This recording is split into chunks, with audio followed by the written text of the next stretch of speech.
প্রতিদিনের মতো আজও আমি বেরিয়েছিলাম প্ল্যাটফর্মে অসহায় মানুষদের সঙ্গে একটু ভাগ করে নেওয়ার জন্য।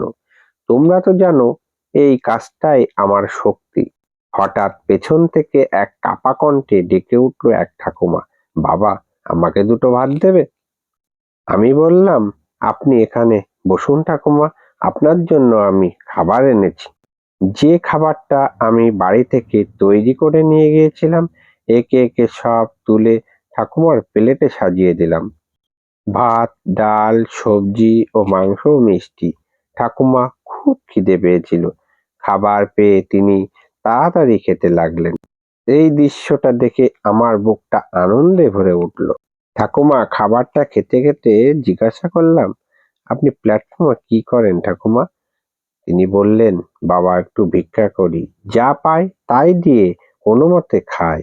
আমি আবার জানতে চাইলাম, আজ কত টাকা হয়েছে? ঠাকুমা শান্ত গলায় বললেন, বাবা, 20-30 টাকা মতন হয়েছে।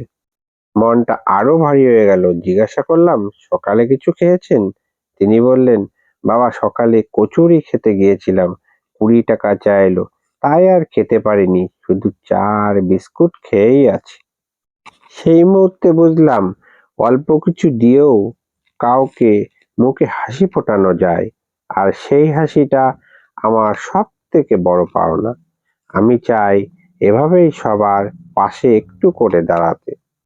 বন্ধুরা, তোমাদের বলছি, যদি কখনো এই ধরনের অসহায় মানুষের পাশে দাঁড়াতে ইচ্ছা করে তাহলে আমার ভিডিও লিংকে নাম্বার দেওয়া আছে, অবশ্যই